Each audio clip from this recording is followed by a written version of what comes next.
2nd, 2025. A brand new year. It's moments past noon here in Waxahachie, Texas, deep in the heart of the Lone Star State. And today is the 27th episode of Grit and Good News. And we're broadcasting live, as we always do, from our palatial studio on the second floor in the shadows of the Ellis County Courthouse. And I'm your co-host, Jeff Lynch. It gives me great pride, pleasure, and honor to introduce our host, my friend and yours, Scott Brooks. Thank you, brother. Happy New Year. Thank you so much. Man, it's amazing how quickly the holidays come and go, and here we are in a brand new year. You know, sometimes I think, well, first of all, welcome. Thank you for being here. We are excited that you're here and that you're going to start your year with us. Sammy's leaning over into the picture. Sammy, you all can't see Sammy, but he's got a little spot on his forehead like 20-year-olds do sometimes. Instead of letting it just be there, he's got a big Band-Aid. Well, he's got a nice little kitty Band-Aid. He's got some Avengers. The Avengers. Avengers. So I thought it was dinosaurs. the Avengers. Sammy's worried about a pimple on his forehead being obvious, so he puts on the most obvious Band-Aid you can. The pimple does not show through your microphone. Sam is live mic'd here. Anyway, welcome, and we're glad you're here to Grit and Good News, our version of bringing the world to Waxahachie via live streaming. So Jeff and I love doing this. We stay informed so that maybe you can stay less informed and then just listen to the show, and then you'll be fully informed on a number of topics, and we'll be covering some things today. But we hope you had a nice holiday and that the last couple of days welcoming in the new year was fun for you. It wasn't so much fun for parts of our country, which we're going to talk about shortly, but here it is, 2025. 2025. And let's talk about 2025, and we'll talk a little bit about the very end of 24. Sam. Oh yeah, your trusty brought calendar. This down, and this is my 100-year calendar, and nobody else has one besides me. And of course, I've told you before, but I had a 40-year-old one from a tremendous uncle, my Uncle Mike, and I outgrew it. It was good from 67 to 2007, and so a friend of mine got me this. So we turn the dial here, and we put the months under the years. And just as a review, because of the Gregorian calendar, the way it works is there's a cycle on years and calendar months. And we just finished 2024, which shared calendar with 2002, 1968, and 1948. And we decided what they all had in common is that they were tumultuous times. Yeah. So now this year, our 25 calendar shares the calendar with 2023. Very, very odd that they're so soon. And then 1947, just coming out of World War II, in 2069, which was also damn near as tumultuous as 68. We went to the moon that year. So there you have it. We'll be putting it back up, and we'll be changing it in February, and it's just something we do. Yeah. As for the 31st, we're going to talk about the bad things there. Yes. But I do also want to mention, and I'll be reading a poem later on about my father. My father, Thomas Virgil Lynch, died at 11:20 on New Year's Eve night in 2022. 2022. Yeah. And so in his honor, I'm wearing a sales award ring of his from the insurance industry. It's got a couple of diamonds in it. And I'm wearing my Syracuse Orangeman. I'm going the wrong way. How do I get that on camera? You won't work as a weatherman anytime soon. My Syracuse Orangeman, where my mom and dad met in college, and my dad, it was in the Korean War, and he was in college at Loras University in Iowa, and he was taking a lot of Latin and Greek, and he decided to enlist because, and we had a nice conversation a few weeks ago about the draft. Things haven't changed in one regard. If you get drafted, where they want to put you is where they want to put you. And if you enlist, you have a little bit of latitude. And they looked at his academic record and said, "You're taking this Greek and Latin and killing it." maybe you'd be good at languages. And so they sent him to Syracuse University, the Russian language immersion school. And he Wow. graduated on the government's dime. He graduated a semester ahead of his class. He met my lovely mom, and they were married. That's And awesome. And he so died. How old was he? he died at 91. Wow. They were married for a short 67 years. My mom had died about a year and a half before him. Yeah. And if you want to see true love, That was it. don't measure it by bickering. Yeah. They could bicker, and love each other nonetheless. Yeah. I've Jordan Peterson, who we all often talk about, I like a lot. It says that he says to a woman, if you married a man that you do not get frustrated with and fed up with and annoyed by and all those things, he says, then you've married the wrong man, because that's the way life is. And the key to a successful marriage, like any other relationship, is that you work through those things. And my wife will be the first to tell you that I can be a pain in the, what. The challenge for us is to realize that whatever issue comes up, it's not us against each other, it's us against the issue. And if we can keep that framed, then we're better off. Right. So 67 years, I mean, I Yeah, can't that's imagine. pretty good run. And what you said about life reminds me of something. I sent out a group text to the family about my dad's death anniversary, and a niece of mine, Carrie, reminded me, and I felt terrible to have not remembered it, that her son Henry had just turned 8. Wow. 2 days ago. So the Yeah. circle of life of Henry being born, Yeah. and them dying, and then I thought about my son and his wife, and they're celebrating New Year's up in Banff, Canada right now, having a big time. I love the stuff that Wow. they're sending down, but they had a miscarriage, and I meant to try to call them. I don't know if it was on the 31st or the 30th. It was right there. Mhm. So the irony of the circle Yeah. of life of different calendars. Yeah, before we get to our number one, our first topic, that is, I remember back when I wasn't much older than Sammy. I started in the newspaper business in 1983, so I was 22 years old. And I'll never forget, long after going to work for what was a corporate company then, has since been bought out by what is the world's largest newspaper company now, Gannett. I remember getting actuaries from Social Security office Mhm. saying, here's all the years and going forward, and this is Yeah. when you'll be able to retire. And I'll never forget seeing 2026 and thinking, wow, that is way, way, way out there. And because that's when I will be 65. And of course, you can retire earlier than that. But I remember that. And now I sit here and say, well, how fast did it go? And we use that bit of a cliche or a euphemism or whatever. But, I tell Sammy and anybody else in our family that will listen, it goes so fast. And Yeah. yet, even 2024, I was going back through some stuff this morning and seeing January of 2024, thinking, golly, that was just so fast. Don't you love the sound of 2025? I do. It's 2025 is, I like the even 5-year. yeah, I think, it's just, I think about 2015. I was watching some football or something the other day, and there was some occasion that happened in 2015. And I thought, man, that's a decade ago. But and somebody posted Yeah. today that it won't be long before 50 years. We look back 50 years and it will be in the 80s.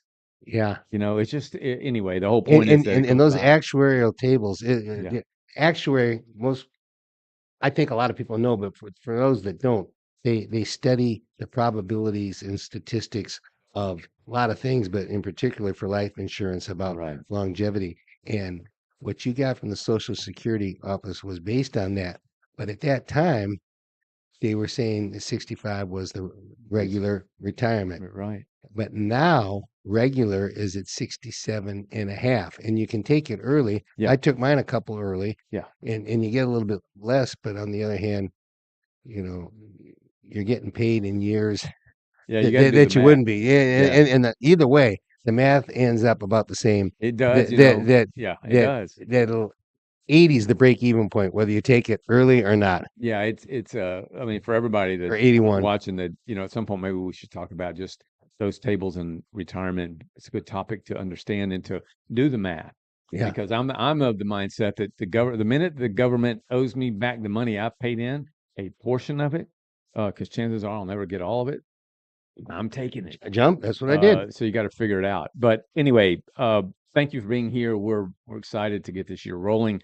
Obviously, you know by now that 2 nights ago, actually, it was yesterday when you think about the timing of it. So at 3:15 on New Year's Day, which was yesterday, a sick, murderous, whatever else you want to call them, decided to drive down Bourbon Street, and I think at a pretty good clip, and killed 15 people, and number of 30 some odd people were injured, some critically.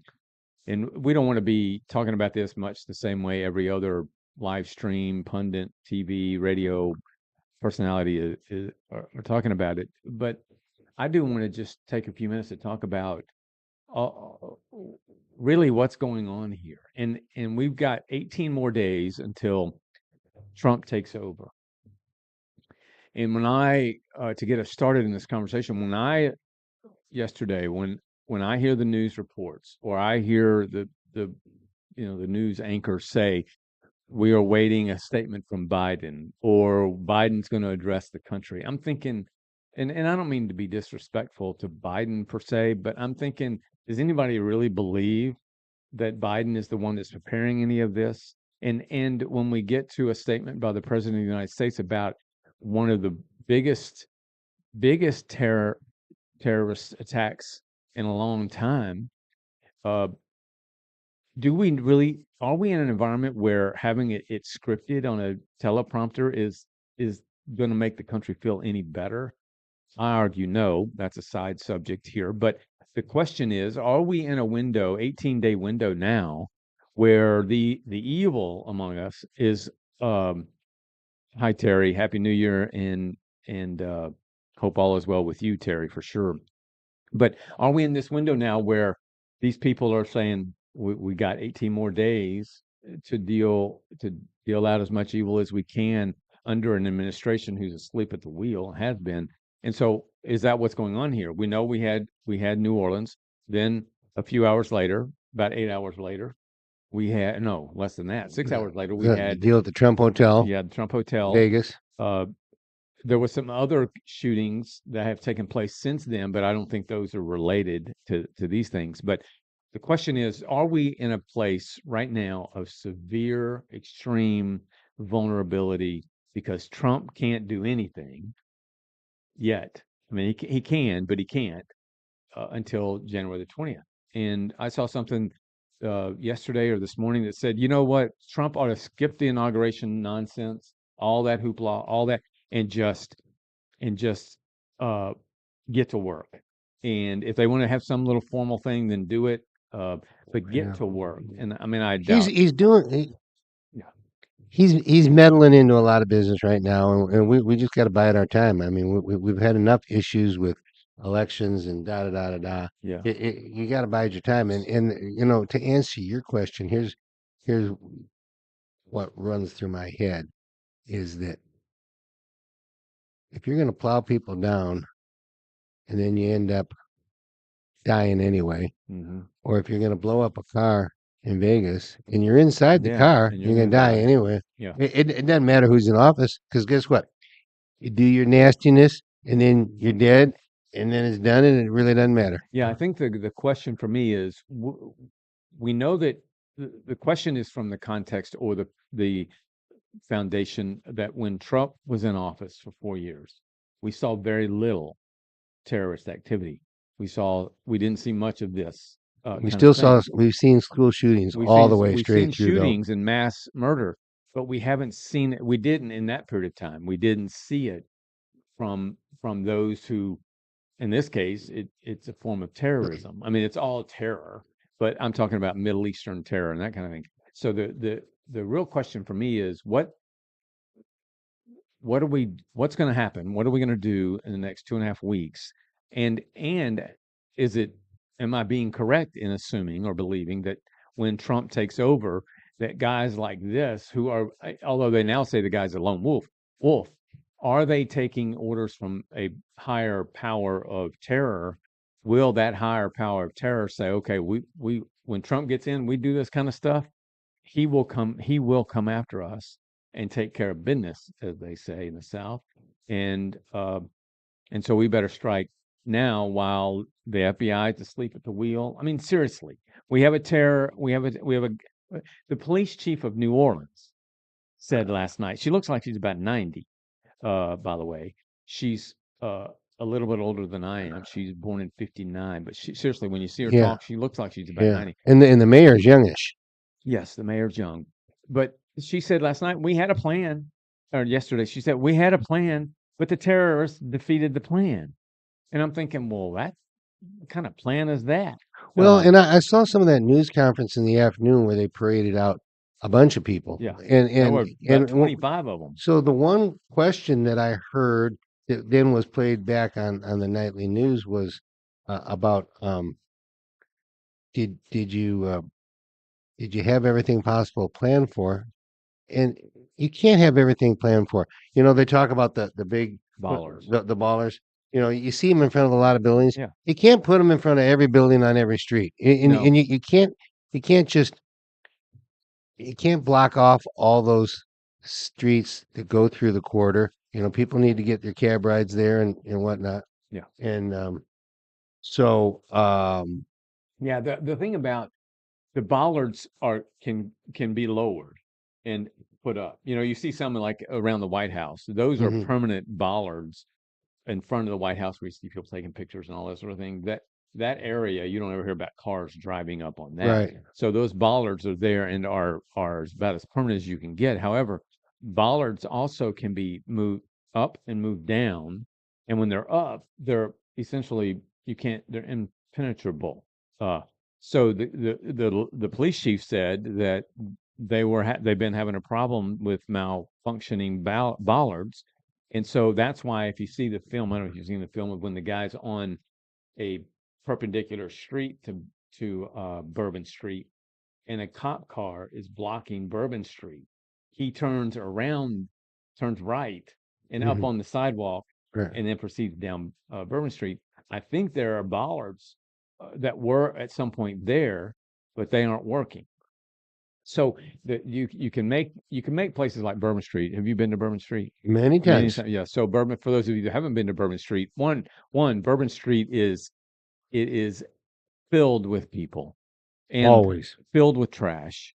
You know, and at any given time, And filled with people on balconies. yeah, doing things you don't normally see on America's streets. But and so it's filled with people. It's kind of dim, although there are lights everywhere. Every store is a something. Um, and so, you know, the times I've been there, it's been shoulder to shoulder. And if this guy, as you said, I mean, this guy knew he was going to die one way or the other. But imagine, I don't know how fast he was going, but plowing over and plowing down so many people. It's just, what I can't in my mind figure out is whether or not this is a view of America that says we've got a couple of more weeks to do some serious damage, and we're going to do it. God, I don't know. I mean, a guy said, you know, you have to be blind, deaf, and mute to not know that using Elon Musk's Tesla truck, in front of the Trump doors, where right over those doors it says Trump, A little have statement. it blow up, A little bit of a statement. and not know that that's a specific message. Well, no doubt. Another thing that does concern me, and I'm not putting this one on the media, I'm putting this one on the authorities. So that thing happens at 3 odd something in the morning, Right. and then I'm seeing this news conference at 3 something in the afternoon. So 12 hours later, and they're tiptoeing around. But I heard 3 or 4 different people talk about the multiple people that were going after, and made it quite clear that this guy had other people with him. Okay. Now another 24 hours later, less than that. Less than that. Now they're going with Lone Wolf. Mhm. Okay. So they rushed to judgment to say that. Now they're rushing to judgment, and time will tell, I guess. Yeah, I guess I think America is certainly. I mean, although the FBI director's been one of the worst in history, in my opinion, he has said that we have a very heightened sense of warning and alert going on in this country, and the events in Vegas and in New Orleans make that pretty obvious. The thing about Vegas is that the only one killed was the dude sitting in the driver's seat, and I can't imagine. This is a whole subject for another day, but I can't imagine sitting in a vehicle knowing that I've rigged it so that it's about to blow up, and I'm just going to sit there until it does. I mean, that's a Unless view on they had human a life. stoolie driving and he didn't know any of that. But Well, but they said they were all kind of fireworks stuff, and there was gas in there. yeah, they I don't showed it. I mean, they I don't showed the know. canisters and that sort of thing.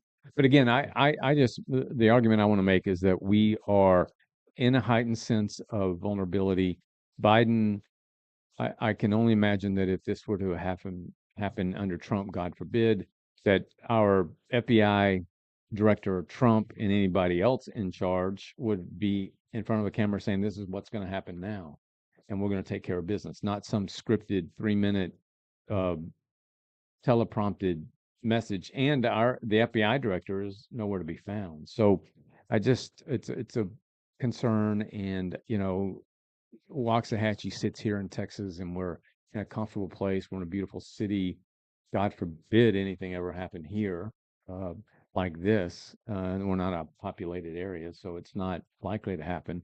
But Dallas is, and Dallas has been home to real serious things in the past. So I just say we all keep our ears and eyes open.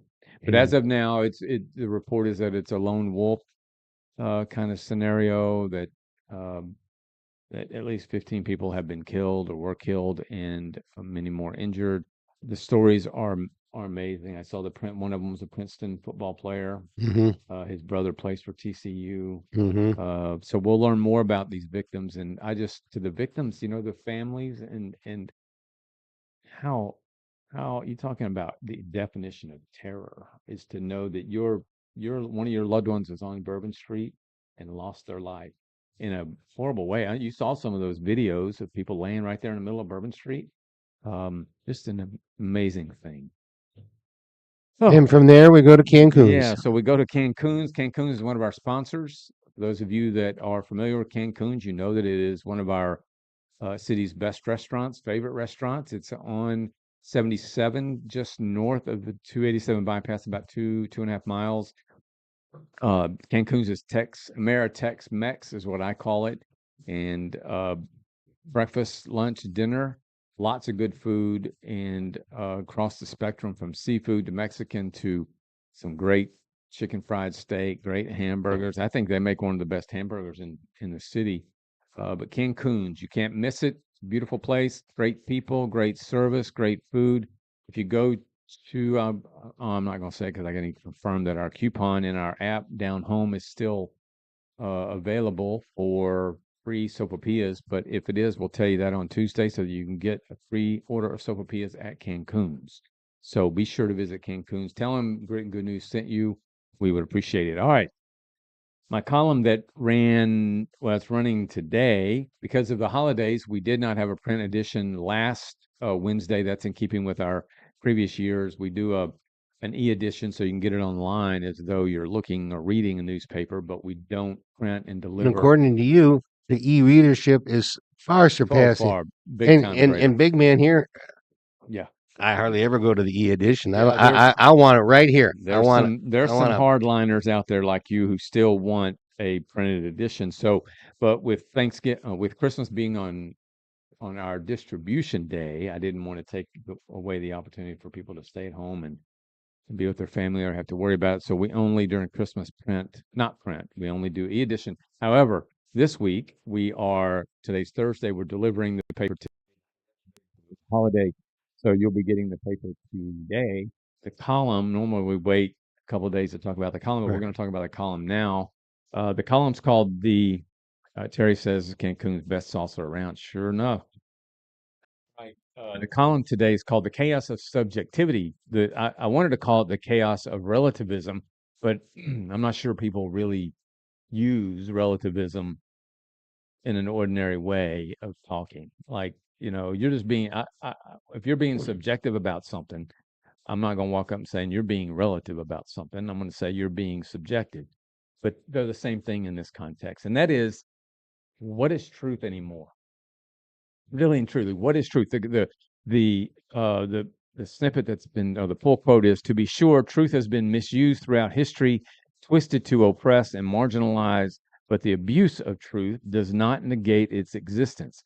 On the contrary, it underscores the need to pursue and uphold truth with humility and vigilance. So, subjectivity and relativism. Matter of fact, there are churches that are now the church of relativism. And the church of relativism says, bring it, whatever you got, whatever you think is your truth, bring it in, and we'll accept it as truth, our truth.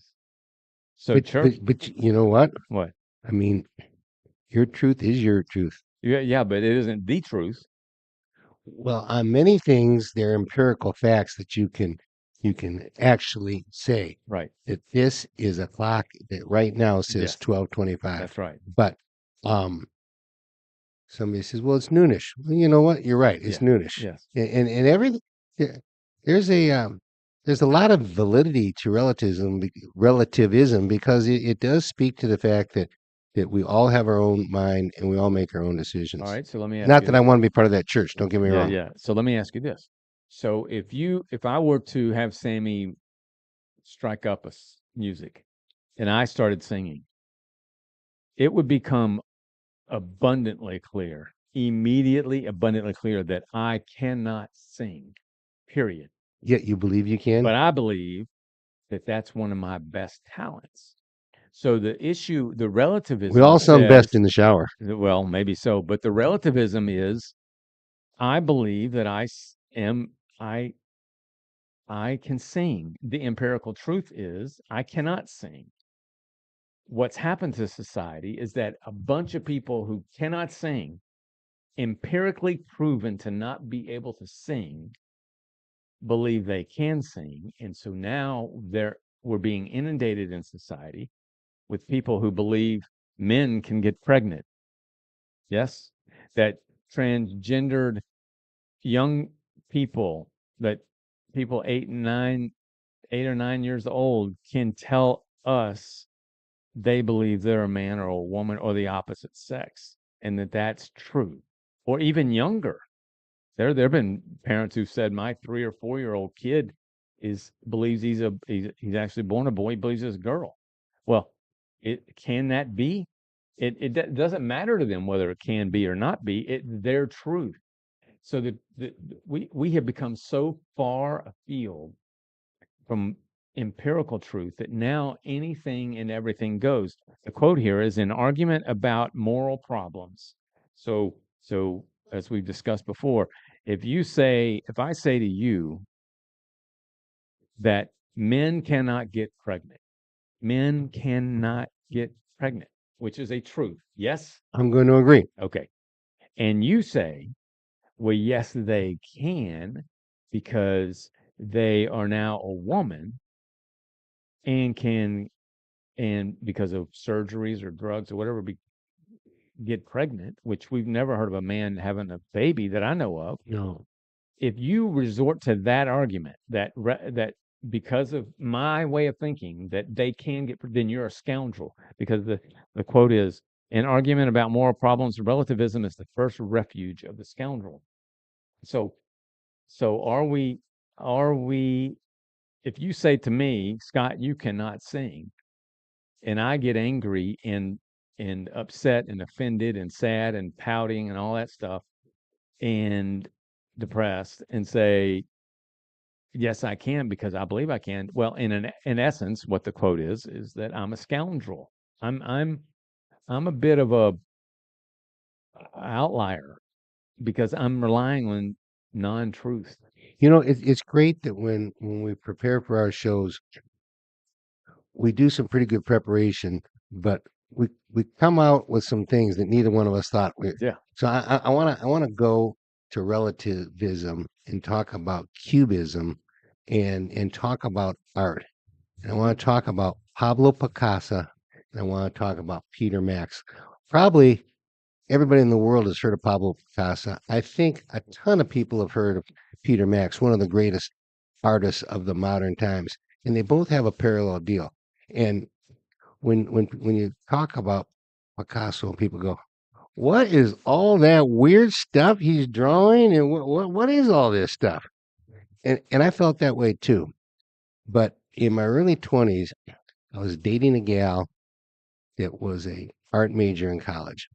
And we went to see an exhibit at the Walker Art Center in Minneapolis. And it was a Pablo Picasso exposition. And it went from oldest to newest.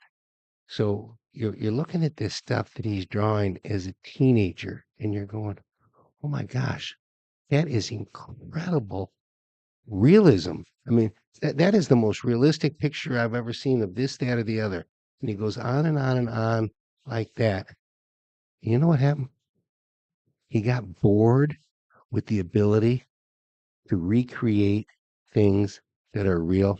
And so he started drifting into getting a little bit abstract and then more abstract. And he got into his cubism, which was all geometrical. And it was all about his reality was changing because I'm still drawing a picture of a cow and a tree. Mm-hmm. But now it doesn't really look like a cow and a tree until you really look at it and then think and you can see the cow and the tree in it. Yeah. Okay. Yeah. So it's art duplicates or replicates life. And it's just, I think you could see in the Beatles music when they changed and they got into that whole deal in India and all of that sitar music and all that. It's just the thing is we are what we are and we believe what we believe, and I don't think there's anything wrong with that. I'm not saying that when you get into bending empirical facts and truth, that's another story. But I think we're a country founded on freedom of speech. Yeah. Freedom of speech ties into freedom of thought. Yeah. And I would say the sad thing is, let's go back to earlier in this conversation. There are people that think that doing evil makes cotton picking sense, and that's their reality. Mhm. And how do we as a society try to keep people from ever developing that way? Now that's a question to throw out, and I don't know that there's an answer. I would say that we don't ever want to become a rigid people Right. insofar as we don't allow people free speech or the art of expression or any of those sorts of things. What what the column is about is to say there there are empirical truths that are guideposts for society. You can't go rob somebody Right. and think it's okay. But we have people Who do? we have district attorneys in America. Many of them lost in this last election, thank goodness. But we have, think of the former LA district attorney who said you go rob some store. If you steal less than $750, it's a little misdemeanor. You'll be out tomorrow or today or this, in 5 minutes. And so people went out and stole all kinds of stuff. That's wrong. The truth Right. is that is a wrong. But when you have people either on their own or those who are in authority or in positions of power who are now saying that's not really stealing. If you steal $800, then that's stealing. That's But an if you arbitrary steal, number, isn't it? yeah, it is. If you steal $700, that's not really stealing. It's what's happening to society, and we cannot become a society that says we can't express ourselves, but this subjectivity is killing us, and it's got to stop. Yeah. I think that's why when you look at the Biden versus Trump, Trump is a guy who says these are the truths. Yeah. These are the truths. And this is how we're going to build our country. And Biden and his whole administration just allowed too much subjectivity. I'll tell you what is real. Reuter. If your toilet isn't working, that's real. Yeah, that is real. That's real bad. And our good friends at Mr. Root are going to take it. You got my latest picture there, Sam? Oh, I took a picture of me standing next to a Mr. Rooter truck in a parking lot of a very major retailer here in Yeah. town. And I tell you, I've taken two other pictures that we put up. I've seen a Mr. Rooter truck 4 different times out on the road, and now I've seen one in a parking lot. They're for real. They're here in our town, and they're getting it done. And they were started in 1970, and they've got offices all over North America. Yet they have individual ownership here. Big on the side of their truck, it says neighborly, and neighborly is a association of like-minded merchants whose slogan is the neighborly done right promise, and they're going to do it right for you. You're going to get licensed experts, insured plumbers, guaranteed parts and workmanship, courteous uniformed professionals, and convenient appointment times, and none of this 4-hour window that you're waiting around. They're going to arrive on time. They're going to keep your house clean. They're going to use floor mats. They're going to use shoe covers. They're going to stand behind their work for your peace of mind. Did I mention that they do both commercial and residential? No, I did not. Did I mention that they do remodeling? They are not going to remodel your whole house, but if you're doing a whole house remodel, make them the subcontractor. If you're not going to do your whole house, start with your bathroom, start with your kitchen. Those are the most important rooms to remodel. Mm-hmm. How do you get a hold of them? You call it 469 240 3113. That is 469 240 3113. And you can get them on Al Gore's internet at www.mrrooter.com/Waxahachie. Right on. Boom. Mr. Reuter, you said Al Gore. That reminded me of another example of relativism. Climate change. It is either the truth that it's real or it's not the truth. But yet Al Gore's now worth hundreds of millions of dollars because of the truth he claims is real. I don't want to digress, but that's a good example There you of go. relativism. So we're in 2025. We live in one of the best cities in America, in my opinion. Amen. We are surrounded by wonderful people here, tons of amenities in our community.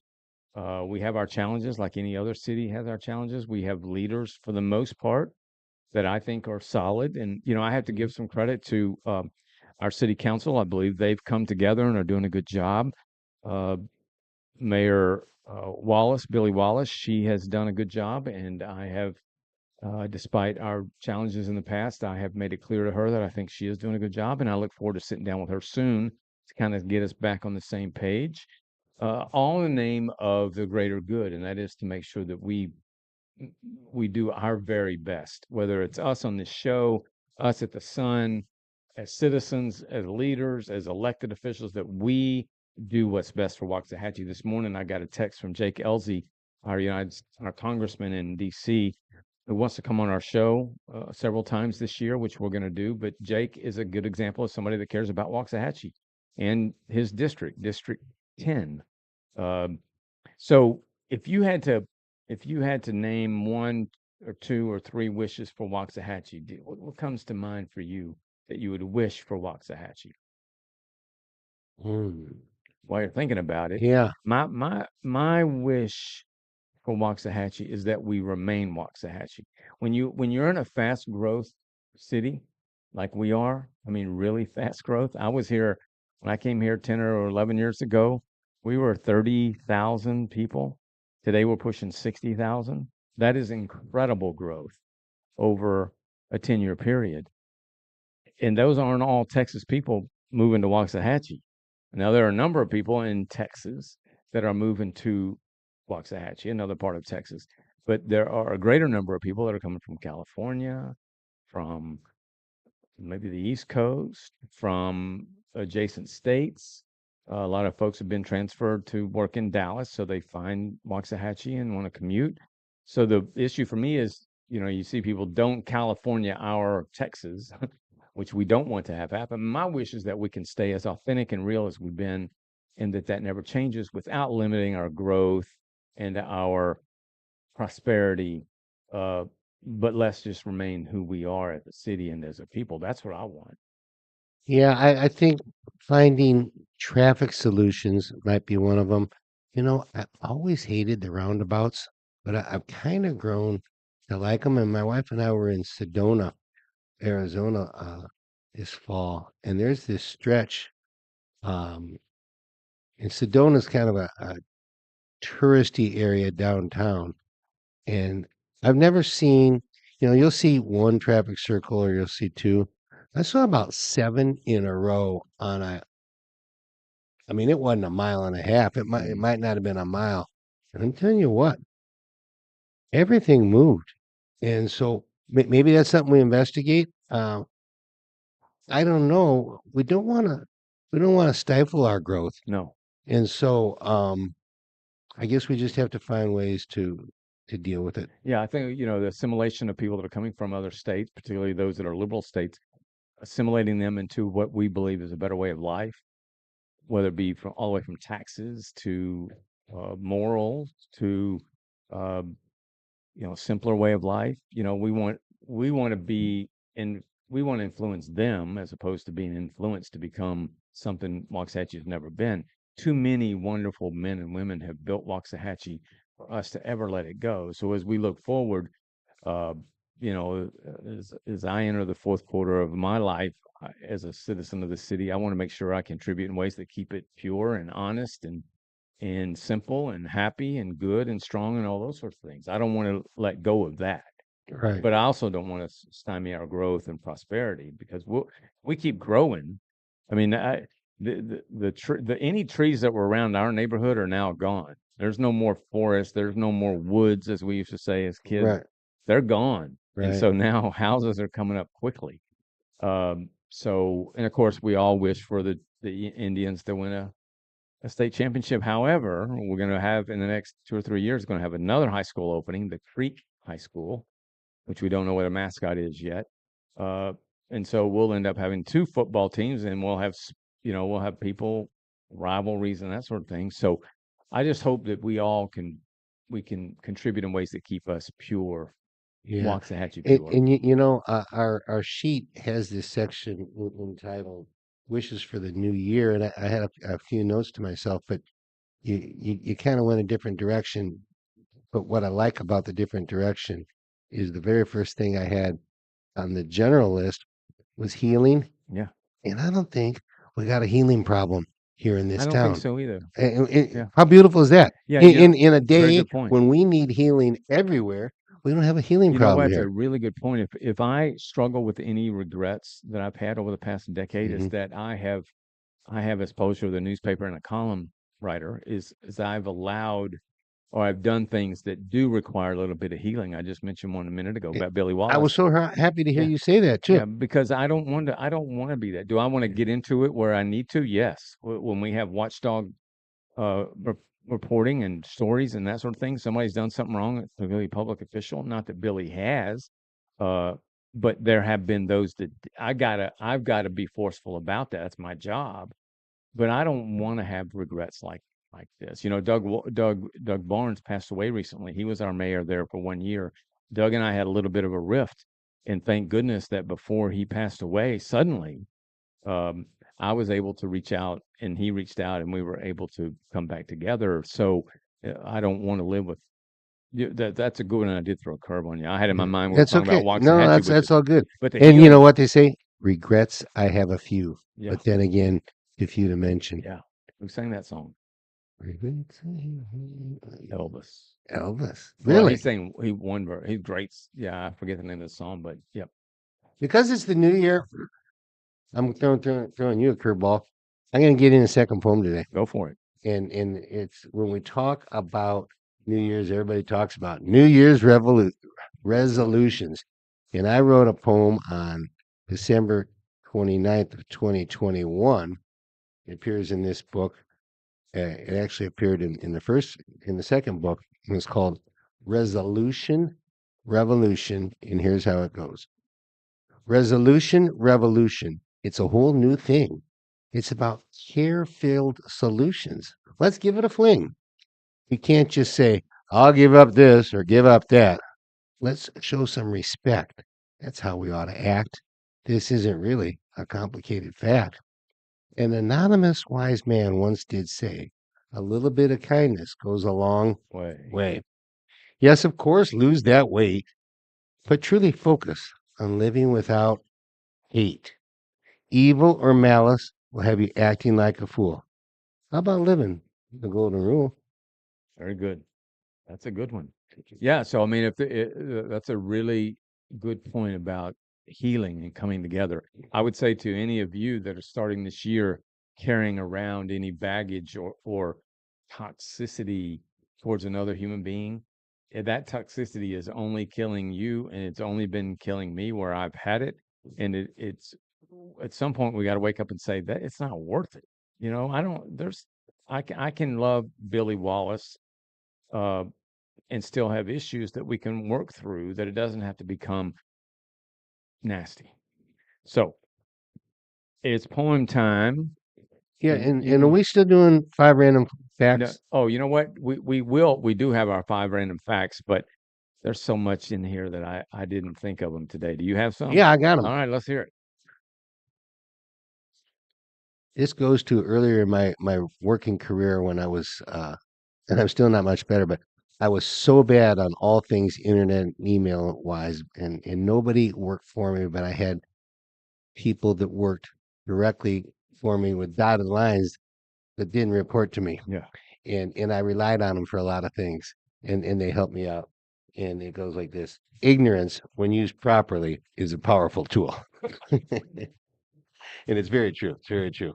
Um, I barbecued some steaks the other night on charcoal, like I like to do. My fire was absolutely perfect, and these were probably the best steaks I've ever barbecued.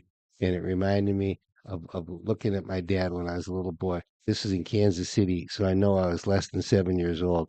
And he used to have a vacuum cleaner that you could put on reverse and blow, and he'd do that, and the sparks would fly, and it would make the fire go faster. And so I do that now with a leaf blower, Yeah. and it works great.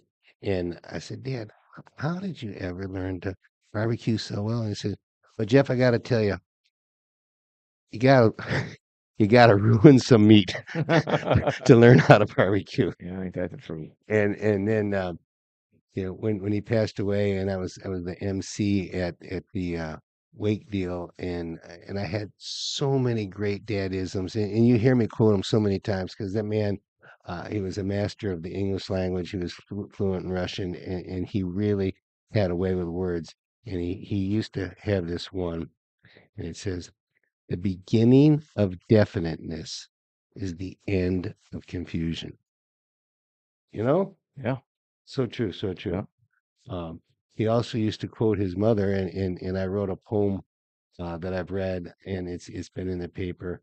And the poem is called "Enough is Enough," but really the full expression, "Enough is enough, and too much is too much." Hmm. And then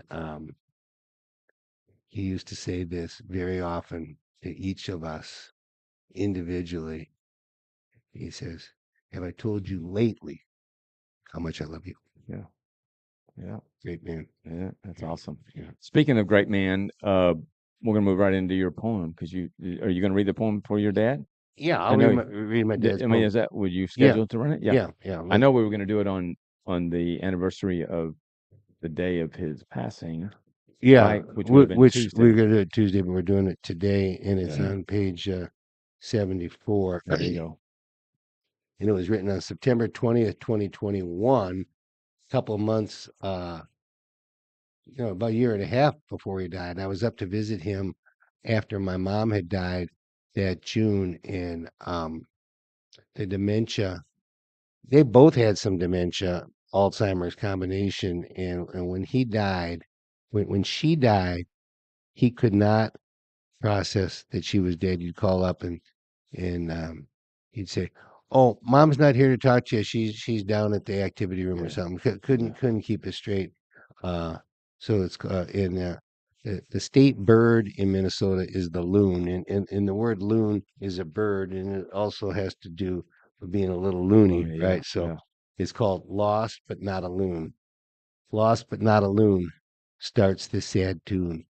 Dad's mind slips away more each passing day. His wife has passed away, yet he can't recall that day. It's amazing to see what he's come to be. His once vibrant mind now struggles to find a clear thought or two. Just one would do. One thing that's still there. He has a heart that does care and an unabiding love for our Creator above. He holds his family dear. He makes this quite clear. When the good Lord calls him home, he won't feel so alone.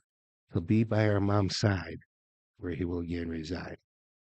Like father, like son, I guess they do say, yes, there will come my day. I hope not too soon. Given a choice, I'd take Lost, not Loon. Yeah, exactly. Very good. Thanks. It's a great poem. Very good. Thank you. All right. It's time for Day in History. And how'd you do this morning? Well, interesting that you say that. I have this morning's 5-1, and I have Tuesday 7-0 that we didn't do. Well, you can do want? whichever one you want. I'll let you choose. I'm not going to know any different. You're not going to know any different. Well, All right. Well, let's go 7-0. All right, 7-0. Here we go. All right, let's go. Today in history, Thomas Edison first demonstrated his electric incandescent lights for the public by illuminating some 100 bulbs in and around his laboratory in, here's a bonus available for you, was in New Jersey, Oh, was it? Yeah, I wouldn't know. in Menlo Park, New Jersey. Yeah. I didn't get that either. Interesting. So what year? And boy, you got 7 years. I was 6 and 7 off on everything and still got it. First light bulb. That I should know this, but I don't. 1919. 1879. Yikes. Okay, here we go. New York's Times Square saw its first New Year's Eve celebration with an estimated 200,000 people in attendance. And now we get about 2 million. And I'll tell you what, there's some incandescent light bulbs and LEDs. There's some lights in that thing. Yeah, for sure. Here we go. First Times Square New Year's Eve. What was the last date? Last date was 1879. That's a good to build off of that. 1902. 1949. 1904. Good job, young man. Wow. You shook your head no I at me. did. Like, Yeah, I know what yeah. I'm talking about. Right. Major League Baseball's Roberto Clemente, at age 38, was killed when a plane he chartered was traveling on to bring relief supplies to earthquake-devastated Nicaragua. Crashed shortly before takeoff from Puerto Rico. 1939. 1971. 72. Dang. I needed that bonus. Yeah, I remember that. I would have liked it What too. number was Roberto Clemente? You tell me. 74. 21. 21. I think. Or 20. Did he have a nickname? Yes, but I can't remember. Yeah, he did. And he was still playing. He was 38 and he was still yeah, playing. he's still playing. He's on a trip. What was his Mission name? trip. Roberto Clemente. Play for the Pirates. Clemente. I think he was number 20. I want to say 21. I did say 21. You But did could say be 20. You know, when my wife was giving me this, I said, I've heard of that guy. You've heard of that guy? 21. So Alan says he's 21. Yeah, 21. The nickname I see is the Great One or Ariba. Yeah. Okay. He was he played right field. Good job, Alan. Yeah, very good, Alan. Singer Rick Nelson. He went by Ricky a lot. At age 45, and 6 others were killed when fire broke out aboard a plane that was taking the group to a New Year's Eve performance in Dallas. And then she reminded me he had a TV show too. I don't remember him that well. 2002. 1977. 85. I'm sorry, you're 8 years Missed it, off. Dad. Just to buy that much. That gummit.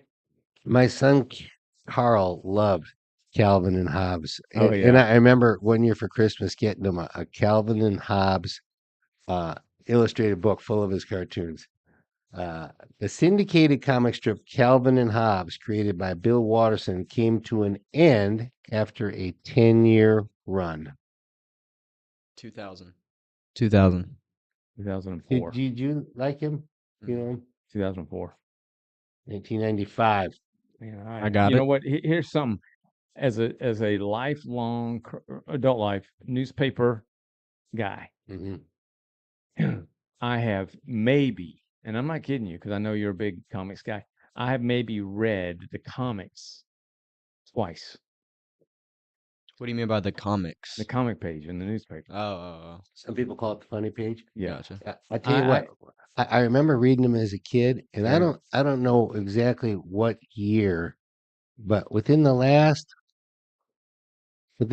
less than 10 years, I said to myself as a New Year's resolution,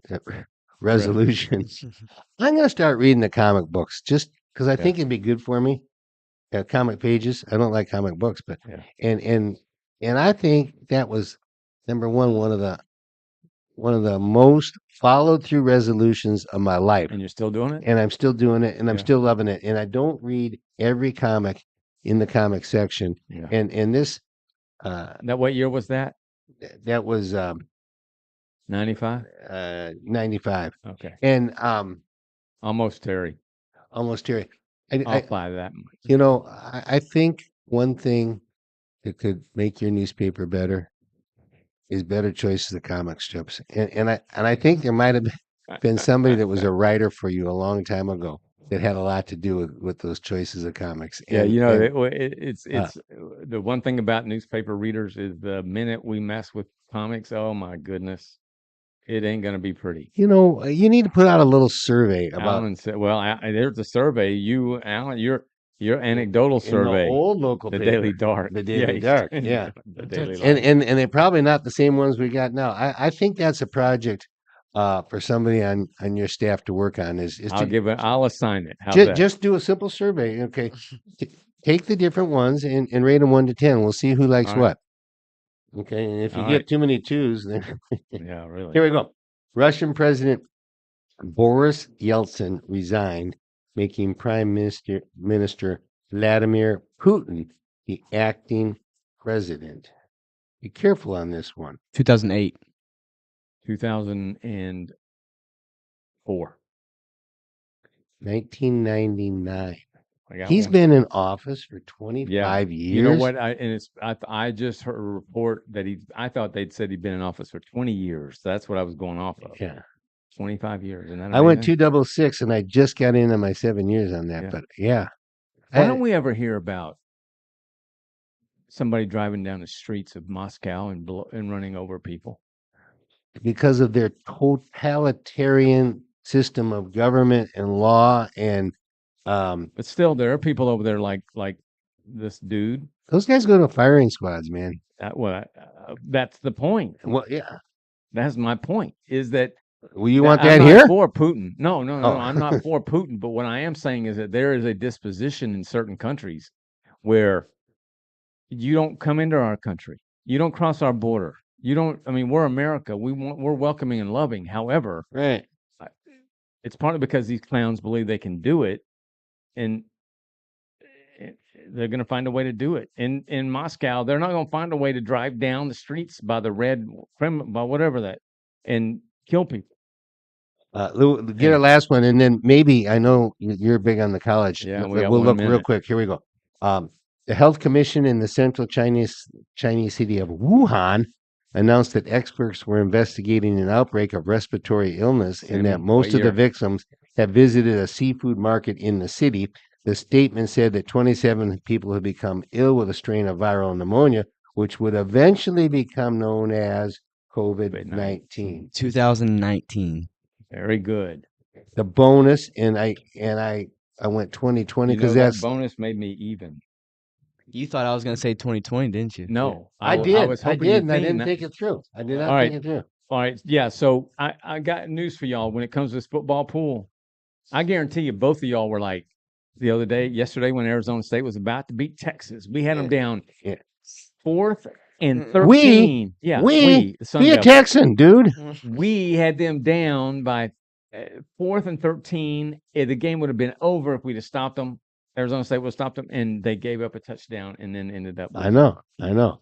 And you see, I got Texas here, Yeah, but And- that's the conventional. and you still got my that Irish. guy, and I've got the Irish Yeah, beating Georgia too. today at But- 3 o'clock. Can I But- just say SMU got robbed? They got robbed. SMU's quarterback choked. He played bad. Yeah. Can I just say that the Syracuse Orange came home big with a 53-35 victory. Yep. And you know what? If you're going to pick what bowl you want to go to, Yeah. I'm taking Holiday Bowl in San Diego Oh, all day or long. Orlando, yeah. Yeah. Don't And- send and me to And if you want to know if you're in Syracuse, what's the farthest away bowl you could go to from Yeah, San Syracuse Diego. in San Diego? Yeah. Who we got? Alan says the problem is too many in the media give too much publicity to these terrorists. Exactly. And we don't want to be another one of those. What I'm here to say is let's pray for the next 18 days and beyond, but next 18 days, this window that these people see here can shut before much more damage is done. And All Chad right. Pepe, the frog, has got Yeah, some comments on Streambo. Yep. Stream boo. Streambo. The meme of the day, when you realize, Sammy, you put that up. Yep. When you realize how loud God claps for you, you'll stop noticing who doesn't. Isn't that Say the it truth? again, It's because I like love our- it. It's like I love it. my clap for Sammy will be louder than anybody's ever. When you realize how loud God claps for you, you'll stop noticing who doesn't. So that's our show for today. We are thankful that you are here. We look forward to seeing you on Tuesday. We'll be back into our regular flow of sharing whatever we can. The idea is to bring the world to Waxahachie and to interact with you. Terry says he's looking forward to the Texas beating the Buckeyes. I hope so there too. That will be a game. That will be a Alan, game. maybe and we next have year, run Alan. 1 minute long, Yeah, but I can so- tell you one thing. Anybody that's been listening the whole show, they're not worried about this last minute. And it's going to be 2 by the time I say. Let's always remember, don't write a check you can't cash. See you later.